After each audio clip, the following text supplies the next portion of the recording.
Muy buenos días amigos y amigas de la Red Habla. Mi nombre es Bartolomé Pujals y cada 15 días estaré aquí en una producción para Red Social con un segmento que llamaremos Conexión Ciudadana, donde estaremos hablando diversos temas relativos a la democracia, relativos al contexto actual, con el propósito de hacer desde estos medios de comunicación pedagogía política. Hoy hemos querido comenzar en un marco de discusión que se ha venido dando en los últimos años, en donde la política, que es una discusión dialéctica, se ha comenzado a presentar en dos formas de ver la política. La vieja política, que es aquella que de alguna manera responde a cómo se ha venido rigiendo las democracias occidentales en los últimos 50 años, y un nuevo concepto que irrumpe, que se ha denominado nueva política. Y es necesario hablar de por qué hablamos de nueva política, a qué nos referimos, y para eso hoy me hago acompañar de Anselmo Muñiz, director de investigación del ISD, un instituto de investigación social, y de Javier Freites, coordinador ejecutivo del Participa del Distrito Nacional de la organización política del país que queremos. Quiero darle la bienvenida a cada uno de ustedes para que comencemos esta discusión, porque vivimos en un tiempo, como dice un filósofo político español, Daniel Innerati, en políticas en tiempos de indignación y en políticas en tiempos de perplejidad, en donde la gente ha comenzado a articularse en torno a movimientos sociales ante la falta de representación de los partidos políticos de los sistemas occidentales, y esas causas sociales han sido el motor y el espacio de articulación de mucha gente que no se encuentra representada en las formas tradicionales de hacer política. Y en ese contexto han surgido en todo este proceso de falta de representación diversas fuerzas de carácter democrático y otras de carácter autoritario y totalitario. Vemos el caso de Estados Unidos, en donde un personaje considerado como un outsider como Donald Trump irrumpe en la política norteamericana. Vemos en Italia con el movimiento 5 Estrellas, Salvini, un grupo de extrema derecha que ha estado controlando la discusión política, pero también vemos otros casos como en España, con la irrupción de Podemos, Syriza, la irrupción de Alexis Tsipras en Grecia, y también en Latinoamérica con opciones como Frente Amplio, Nuevo Perú, etcétera, etcétera. Ese contexto nos plantea de qué es esto de vieja política, qué podemos entender con vieja política y cómo nosotros nos aproximamos a esta discusión que se está dando en todo Occidente. Bueno, buen día, muchas gracias Bartolomé. Yo creo que es importante referirnos a que, así como tú decías, con que vivimos en tiempos de indignación, también podemos decir que vivimos en tiempos de desconfianza. No es un tema, la desconfianza no es solamente un tema de República Dominicana, sino que en la mayoría de democracias occidentales la ciudadanía ya no confía en las instituciones del Estado, no confía en los partidos políticos. Desde el punto de vista de los teóricos tradicionales, pues eso representa una debilidad de la democracia, pero realmente lo que hay que entender es que lo que estamos viviendo pues es un cambio de los paradigmas económicos, políticos y sociales, y eso le plantea a los partidos políticos un nuevo rol. Eso no quiere decir que los partidos políticos van a desaparecer ni que dejan de tener una función importante para la democracia, sino que deben asumir un nuevo rol. Ya hoy en día la gente no milita en los partidos, sino que se identifica con propuestas momentáneas en esta o en aquella elección, y eso pues podríamos decir que por lo tanto hay una identificación líquida, como le gusta decir a un amigo de nosotros, Fernando Gil. Eso quiere decir que un partido en unas elecciones puede sacar un gran porcentaje de votos y en las elecciones siguientes pues simplemente desparramarse. Entonces hablamos de nueva política para referirnos justamente a cómo plantear la política democrática frente a esa situación. Antes, si hace 50, 60 años, la política democrática tenía un marco muy firme de democracia electoral, fortalecimiento de los procesos electorales, respeto a las libertades individuales. Pero hoy en día, cuando los partidos políticos ya no son un agente cohesionador del electorado y de la sociedad. Entonces, ¿cómo tú planteas los retos de la política democrática en un contexto también de inseguridad económica? Porque la mayoría, algo importante que hay que señalar es que la mayoría de democracias occidentales se consolidaron bajo un esquema de protección social. Si usted es ciudadano de un país, usted podía estar seguro de que iba a tener un empleo para toda su vida, iba a tener un buen salario, que iba a ir en aumento y que sus hijos le iba a ir mejor que usted. Eso ha cesado incluso en las grandes economías. Entonces, en ese contexto de inseguridad, en ese contexto de desconfianza, ¿cómo podemos plantearnos las demandas democráticas del día de hoy? En un mundo donde, según se plantea la ONU, hay más de 250 millones de migrantes. O sea, la gente ha ido migrando, sobre todo el principal factor de migración es lo que se llaman refugiados económicos. Es decir, evidentemente hay gente que migra por guerras, por hambruna, lo que tú quieras, pero el factor número uno de la inmigración es gente buscando oportunidades. Entonces, en ese contexto, donde tú de repente te despiertas en una sociedad donde diversa, donde hay gente de cualquier lado, ¿cómo, y los partidos entonces han perdido ese rol cohesionador, cómo nos planteamos las demandas democráticas? A eso es a lo que le debe dar respuesta a lo que llamamos nueva política. Hay un dato importante para abrirle cancha a Javier en ese sentido, que quiero abonarlo a lo que tú dices. Uno ve, por ejemplo, la última encuesta de cultura política de Latinobarómetro, que dice que en los últimos 2 años el apoyo a la democracia se ha reducido en un 14%. En el 2016, el 60% de los encuestados en toda Latinoamérica decía que apoyaba a la democracia como un régimen de gobierno para regir sus vidas. Hoy lo dice un 44%. Sin embargo, cuando uno ve sondeos y demás, y uno ve que la gente quizás expresaría eso, bueno, la gente no quiere votar o la gente no quiere participar, pero la gente ya no quiere este tipo de democracia que no resuelve los problemas de salud, que no resuelve los problemas de educación, que no resuelve ninguna de las demandas y expresiones que forman parte de mi proyecto individual, o esta democracia, esta promesa que me vendieron, no resuelve mis problemas. Entonces, ese reto y ese dato concreto genera un espacio para que quienes no creen en la democracia generen un caldo de cultivo importante para generar opciones que pudieran llevarse de encuentro todos los logros que de alguna manera se han podido lograr en los últimos 50, 60 años, que mal que bien han permitido de alguna manera que nosotros podamos generar un diálogo, si se quiere, dentro de mínimos democráticos que permita a nosotros ver una evolución hacia el futuro. No sé cómo tú ves eso, Javier, de esos datos que reflejan esa desconfianza en la democracia y del reto de cómo nosotros planteamos frente a una desconfianza que hay en un sistema para tratar de que los cambios se den de forma democrática. Mira, planteaba hace un momento un elemento que es muy significativo y que creo que es lo que afecta muchísimo la situación de desconfianza que persiste en muchas democracias de Occidente, que están apostando fórmulas de izquierda, de derecha, pero a lo extremo. O sea, uno se va para un extremo o para el otro, y la política pendular se ha vuelto una práctica ya hasta normal.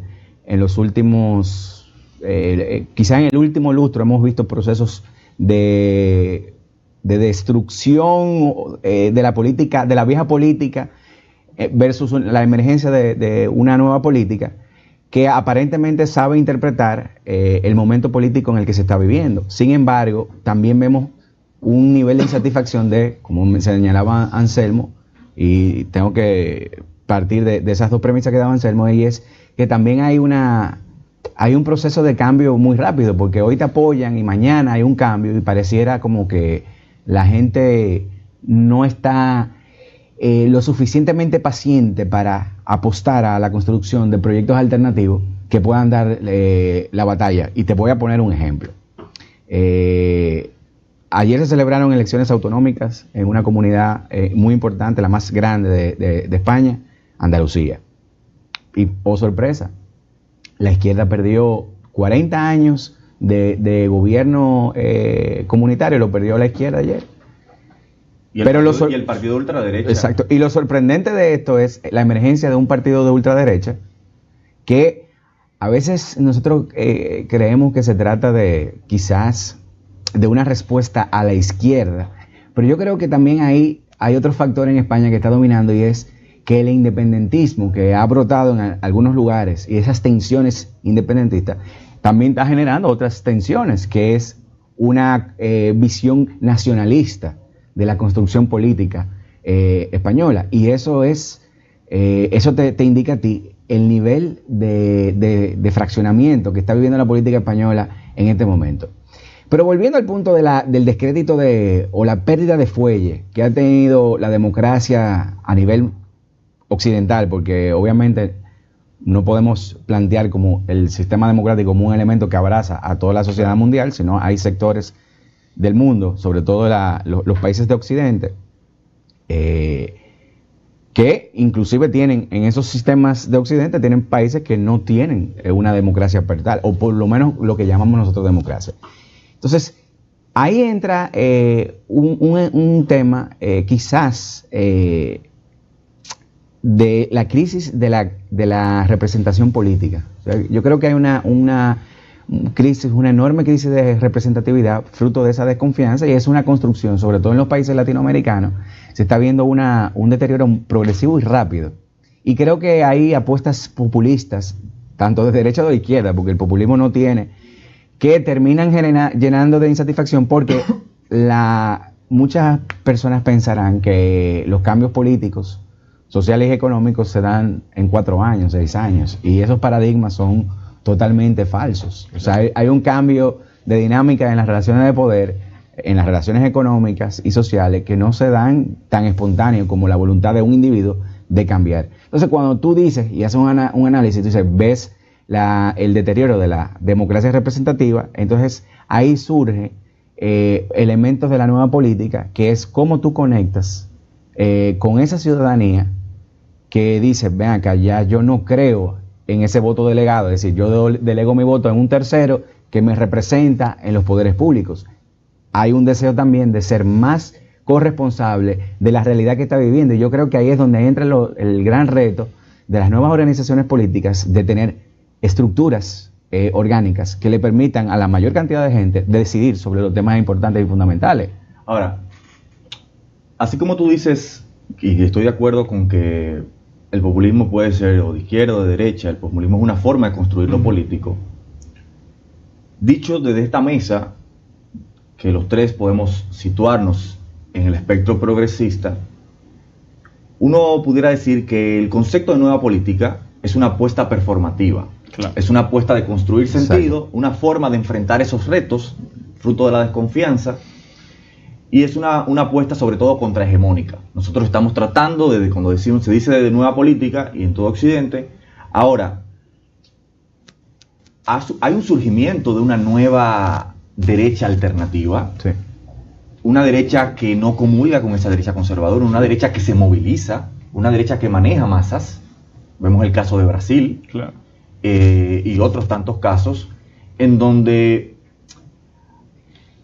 plantean de alguna manera una nueva política. Entonces, cuando decimos, y lo dejo como pregunta para la reflexión, cuando hablamos de nueva política, ¿es un planteamiento parcial? Es decir, ¿es un planteamiento que responde a uno de los espectros que está tratando de configurar esa rabia, esa indignación que se da en la gente frente a la política tradicional, en un sentido democrático o en un sentido autoritario? Porque nosotros podemos decir, bueno, nueva política frente a lo que está y frente a surgimientos de opciones, por ejemplo, como Ramfis Trujillo, que es una forma autoritaria de tratar de configurar y de politizar la rabia que hay en la gente. Entonces, pregunto, ¿es una expresión parcial o es una expresión que la podemos analizar de las diferentes perspectivas? Bueno, yo creo que primero toda propuesta política es parcial, por un aspecto fundamental. Yo creo en la democracia. Yo creo que una propuesta autoritaria es intolerable. Como individuo, yo no puedo permitirme a mí mismo quedarme de brazos cruzados frente a una deriva autoritaria de la política en mi país. Entonces, necesariamente todo el que tiene un interés privado, colectivo, de derecha, de izquierda, siempre va a plantear sus posiciones políticas a partir de eso, y eso es justo y digamos, y está en su derecho. Y legítimo. Lo que debemos entonces cuestionarnos justamente es cómo yo planteo mi interés desde un punto de vista que yo le limite el derecho al otro de plantear, de hacer lo propio, de tener esa reciprocidad. A mí lo que me parece interesante del tema de la nueva política es que nos saca de una disyuntiva, para mí bizantina, en la que se ha metido la política internacional. Izquierda-derecha. Más que izquierda-derecha, que yo creo que algo que se ha ido superando, es el tema de que parecería que hoy en día hay dos tipos de regímenes posibles. O el régimen esa nueva derecha fascista, que está representada en Donald Trump, está representada en Jair Bolsonaro, está representada en Salvini, en el gobierno de Polonia, etc. O ese gobierno tecnocrático a un desastre económico con tal de asegurarle un crédito a unos bancos, a pesar de que ellos saben que quienes cogieron esos préstamos no fue el pueblo griego, fueron unos cuantos mafiosos que gobernaban Grecia. Entonces, aún ese gobierno ya ha ido cayendo en descrédito, lo que parece entonces que nos estamos quedando entre esos dos modelos, el de la ultraderecha fascista o el de esa tecnocracia del gran hermano, que también en el fondo es un fascismo del chino. Entonces, y perdona que te interrumpa, es bueno también mencionar la situación que está viviendo Francia, con un gobierno relativamente nuevo que llenaba muchísimas expectativas sobre esos grupos que hoy son los que están confrontando directamente el presidente del gobierno, o sea, el presidente de la nación. Y que eso tiene mucho que ver con... O sea, Macron fue una apuesta por lo viejo, por ver si era posible renovar, pero sin cambiar. Como un rebranding. Exacto. Cambió de etiqueta. Y se ha ido de narga. Sí, así es. Estamos hablando de que su número andan por el 79, 78%. Entonces, hablar entonces de nueva política, sí, es algo parcial, pero es una apuesta precisamente por superar ese dualismo que es falso, porque en el fondo son dos apuestas antidemocráticas y antiliberales las dos. Entonces, de lo que se trata justamente de cómo podemos replantear una política democrática que respete los derechos individuales, que respete la libertad individual, pero en un marco de justicia social, porque no hay forma de garantizar la libertad si no se garantiza un mínimo de justicia y equidad. Porque si tú rompes con la justicia y la equidad, entonces tú estás rompiendo con la aspiración de todos a tener un mismo nivel de libertad, y crea privilegios, y esos privilegios crean resentimientos, y esos resentimientos entonces son utilizados por la extrema derecha para plantear sus posturas. Claro, porque lo interesante es que estas opciones que rayan en el fascismo, te das cuenta que utilizan en términos de fachada el discurso democrático. Claro. Que apuestan a una pseudodemocracia. Cuando regresemos luego de estas pausas comerciales, vamos a hablar de ese elemento de la desconfianza y de la falta de credibilidad del sistema democrático frente a esa gente, y cómo nosotros comenzamos a ver eso en tiempos que hemos considerado como el ocaso de la voluntad. Vamos a la pausa, y cuando regresemos continuamos con esta conversación.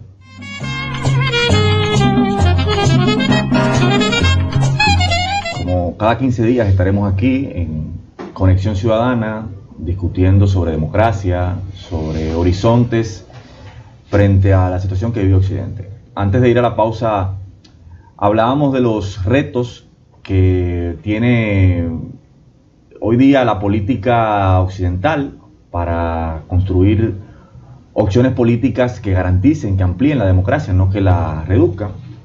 Y me hago acompañar de Anselmo Muñiz, director de investigaciones del ISD, y de Javier Freites, coordinador ejecutivo del Participa del País que Queremos, agrupación política que está actualmente en búsqueda de reconocimiento electoral. Hablábamos, Anselmo, de una cuestión de esto de la nueva política, de que es una apuesta parcial, es una apuesta que busca tratar de crear un discurso que permita resignificar la democracia, que permita generar nuevas formas de conversar con toda esa gente que se ha quedado fuera o que está subordinada, que no confía en el sistema político. En el caso de la República Dominicana, el 59% se considera independiente de los partidos políticos. Gente que viene de partidos políticos o que ha tenido simpatía con partidos políticos. No nos referimos a esa gente que son el 28, 30% que históricamente ha estado en la abstención. Ahora, coincidíamos con la idea de que vivimos en políticas en tiempos de indignación, de que, y quiero plantear no es una tesis mía, pero que comparte y que creo que sitúa bien la conversación de Daniel Innerati, que lo decíamos al principio, de que hemos llegado a la época del final de las certezas. Porque él dice que las generaciones anteriores, a pesar de que soportaron todo tipo de opresiones, todo tipo de incertidumbres, el futuro de alguna manera estaba más o menos claro. Pero hoy, con la revolución tecnológica, como ha explotado todo el capitalismo industrial, estamos hablando de tercera, cuarta revolución industrial ya, el futuro es cada vez más incierto y eso genera unos niveles de incertidumbre que coloca al ciudadano común frente a una situación de perplejidad. Y él habla también de que vivimos en el ocaso de la voluntad. Yo mencionaba esa reflexión y lo divide de alguna manera. Dice, bueno, además de que tenemos una incertidumbre y una perplejidad frente a la cantidad de cosas que pueden pasar en el mundo, ya aquí la revolución tecnológica toca todo ya, también toca la voluntad. Y hay un grupo de gente de la ciudadanía que ha decidido dar por sentado y como hecho indiscutible la realidad. No la discute y dice, bueno, esto es lo que hay y entra en un proceso de adaptación continua. Y está el otro, que es un voluntarismo radical que está en la denuncia por la denuncia, pero no decide generar espacios de organización y de politización de esa rabia, de esa incertidumbre, de esa desconfianza. Y eso es uno de los grandes retos que tiene hoy un proyecto político democrático. Lo vemos, yo creo que la República Dominicana, si bien, como decía Bosch, está afectada por una riña histórica en donde todo llega un poco más tarde, aquí vemos que con el surgimiento del movimiento verde el 22 de enero del 2017 y la irrupción de la ciudadanía como principal protagonista en la escena política, se ha abierto un horizonte de oportunidades, pero también de incertidumbres, en donde también el mismo movimiento de alguna manera contribuyó a que se generaran muchísimas esperanzas, la oportunidad de que un proyecto como este, como el país que queremos, pueda subir, pero también a amplificar la frustración, la desconfianza de mucha gente. Entonces, ¿cómo abordamos frente a ese ocaso de la voluntad que afecta a la voluntad de la ciudadanía y de la construcción de alguna web, frente a una época del final de las certezas donde no tenemos, ya cada vez es más escaso la posibilidad de hacer ejercicios de futurología para determinar lo que va a pasar? ¿Cómo estamos viendo esto y en qué claves, qué herramientas podemos agarrarnos para tratar de afrontar el futuro con niveles de certidumbre que nos permitan a nosotros generar respuestas frente a la gente? Fíjate, yo creo que el primer paso para eso es ver la incertidumbre no como un problema. Tú tienes razón cuando tú dices que hace 50, 60 años las cosas todo el mundo estaba muy seguro de lo que creía y de para dónde iba. Pero eso respondía a una visión bastante autoritaria de las cosas. Y al mismo tiempo también una visión poco científica. Es decir, la gente estaba convencida, o no la gente, incluso los líderes políticos estaban convencidos de una visión y le daban para allá, incluso chocando contra la realidad, pero seguían en esa dirección porque pensaban que tenían la verdad. Y ahí, con ese aspecto, yo creo que con ese concepto de la verdad, yo creo que desentrañamos esto. Hemos ido descubriendo que la verdad no está escrita. y que la verdad no es realmente una categoría, ni siquiera científica, la verdad es una categoría religiosa. Los científicos hablan de hechos que se pueden ser comprobables o no, tienen teorías que ayudan a interpretar los hechos, pero al mismo tiempo se supone que cuando tú puedes interpretar los hechos, la idea es tú poder incluso cambiarla, tener algún impacto en la realidad. Entonces, lo que hemos ido descubriendo es eso, que la vida es incierta, pero gracias a esa incertidumbre que hay un horizonte democrático, porque si dijéramos ya, hasta aquí llegamos, como es quizá, digamos, el trasfondo de esa sentencia de Fukuyama, el fin de la historia. Hasta aquí llegamos, alcanzamos el mejor régimen político posible, pues se acabó la democracia porque ya no hay nada que decidir, y la democracia está justamente en la posibilidad de tú decidir, y por lo tanto de equivocarte. En República Dominicana, concretamente, tenemos esa visión vieja, pero en un extremo. Es decir, todavía los principales partidos políticos y buena parte de la intelectualidad dominicana asume que la democracia se trata de una receta ya hecha, ya diseñada, y de venir como a aplicarla. Incluso transponerla de otros regímenes. Y si se sale de ahí, se va a dañar. Pero resulta que eso no es así, ni aquí ni en ningún país del mundo. Es decir, la democracia no es un régimen cerrado, no es un objetivo que tú puedes poner en 10 puntos y ya, y esos son los 10 puntos, y cuando lo tengamos, tendremos democracia. La democracia es un proceso, la democracia siempre está abierta. Decía Derrida, la democracia está por venir. La democracia es justamente la posibilidad de que el que hoy gobierna, mañana no gobierne, de que hoy tomamos una decisión y mañana tomamos otra.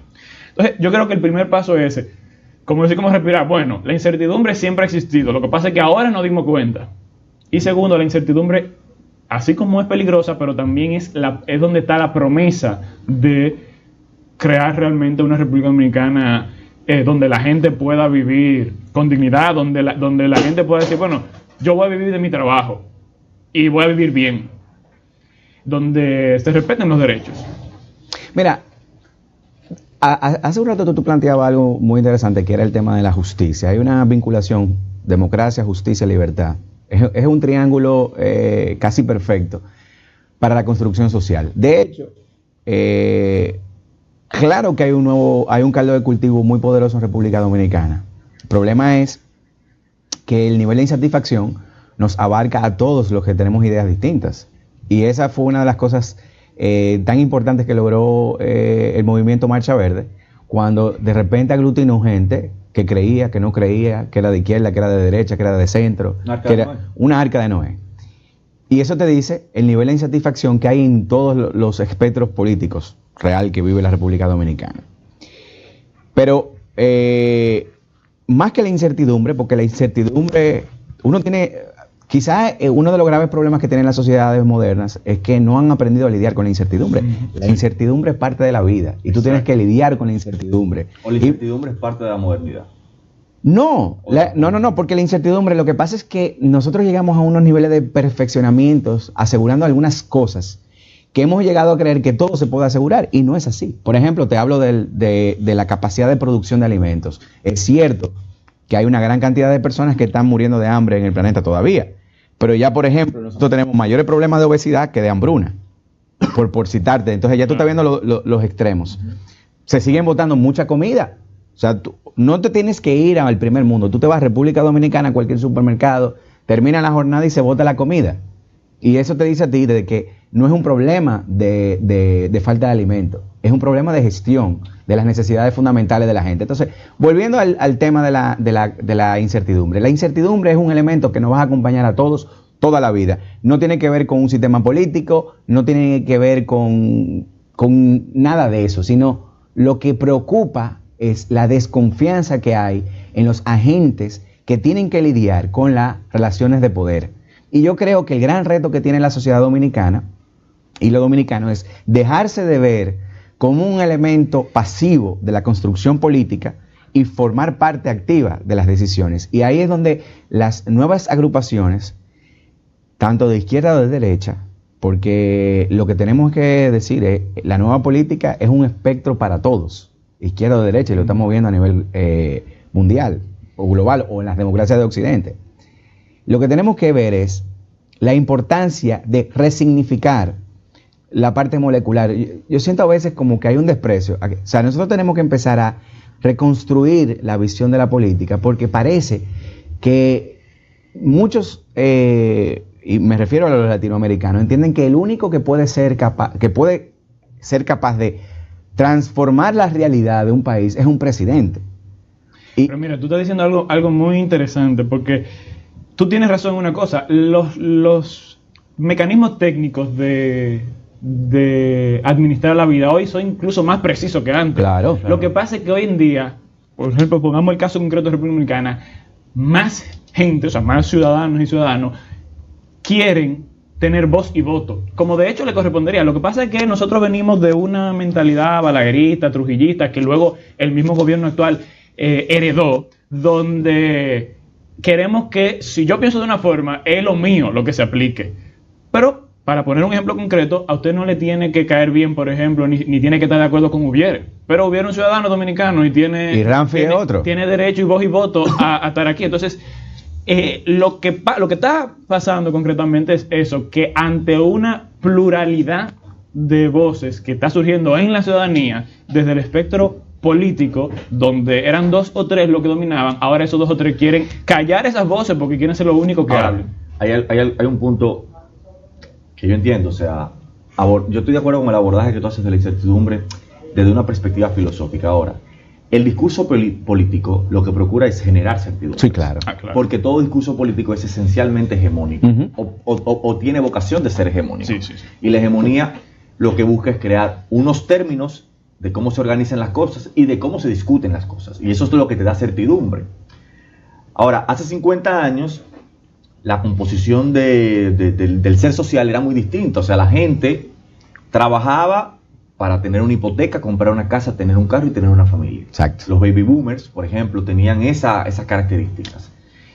Y había una economía que te daba la posibilidad de hacerlo. Había empleos, no había este desempleo estructural que es fruto no solamente de políticas neoliberales, sino también de la revolución tecnológica. Claro. Porque la revolución tecnológica ha generado un desplazamiento de muchísima gente de los espacios habituales de trabajo y va a seguir ocurriendo.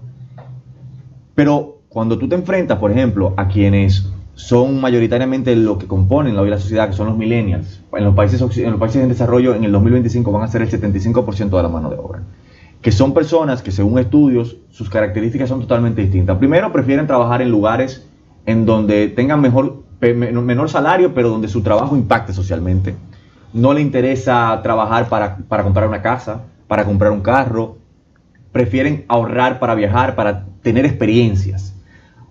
Son características totalmente distintas a como pensaban nuestros padres y a como pensaba la generación que construyó los cimientos de lo que hoy vivimos.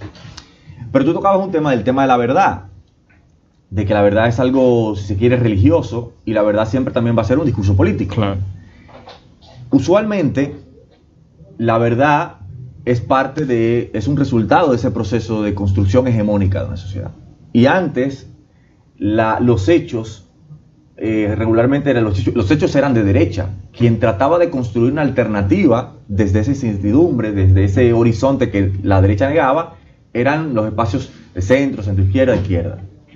Sin embargo, hoy vemos, y ahí menciono nuevamente Nerati, que los hechos ya no son de derechas. Y el fenómeno de las fake news te lo revela, de cómo, por ejemplo, en el caso de Bolsonaro, en el caso de Trump, han construido toda una propuesta política sobre la base de la mentira, sobre la base de incluso frente a los hechos científicos, de negarlos, como es el tema de la negación del cambio climático. Claro. Entonces, quisiera que veamos eso, incluso en el contexto de la República Dominicana, donde las fuerzas de ultraderecha utilizan la mentira y la fake news para tratar de crear discurso político. Entonces, luego de la pausa, quisiera que abordáramos eso, de cómo la derecha y de cómo esos espacios que están desbordando la democracia, ya utilizan un discurso que va más allá de la realidad para tratar de construir propuestas políticas. Luego de la pausa lo seguimos viendo.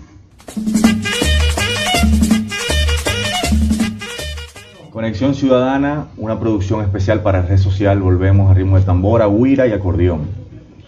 Decíamos antes de irnos a la pausa de que la verdad, los hechos ya no son de derechas, de que el fenómeno de las fake news, que ha sido un instrumento muy exitoso y efectivo que ha comenzado a utilizar estas expresiones de ultraderecha que han venido surgiendo, han cambiado la discusión de cómo hace 30, 40 años eran los sectores que trataban de impulsar y promover un proyecto democrático quien tenían que utilizar la creación de una alternativa, de apelar al imaginario de que es posible otra forma de democracia. Hoy, de forma tergiversada, estos sectores utilizan la posverdad, que es un fenómeno que se pone por encima de los hechos, de las cuestiones concretas, que apela a las emociones de la gente y que ha permitido construir una nueva mayoría que ha ido colocando en diferentes espacios de democracias occidentales a personajes preocupantes para la democracia. Le hacemos esa pregunta a Anselmo Muñiz, director de investigaciones del ISD, y a Javier Freites, coordinador ejecutivo del Participa el Distrito Nacional de la organización El País que Queremos. ¿Cómo ven eso ustedes, sobre todo vinculándolo con aquello que decía del tema de la verdad? Fíjate, yo creo que tú tenías razón al decir ahorita, el trabajo de un discurso político es justamente permitir a la gente darle un sentido a toda la información que le llega.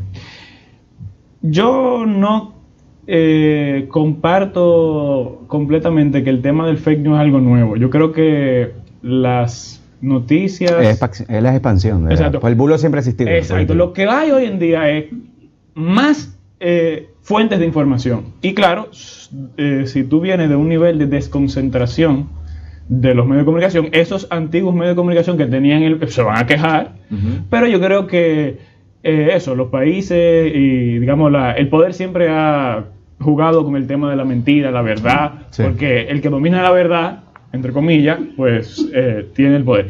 Lo importante es que un discurso político te permite a la gente que lo comparte tener un marco para interpretar la información, y tú lo puedes hacer de manera autoritaria, es decir, llegando a un nivel de fanatismo ideológico de tus seguidores, que no importa lo que le digan, solamente le hagan caso a las cosas que de por sí ya confirman ese discurso, y eso de hecho es muy fácil porque de por sí ya las personas tienen un sesgo que se llama el sesgo de confirmación. Si yo siempre le voy a hacer más caso a lo que confirma lo que yo creo, o tú puedes desarrollar un discurso político basado en la autonomía, la libertad y el conocimiento, dándole a la persona las herramientas para que cuando reciban la información pues puedan tomar decisiones. Y yo creo que de eso va esa nueva política democrática, de que podamos, así como ha habido una desconcentración de las fuentes de información,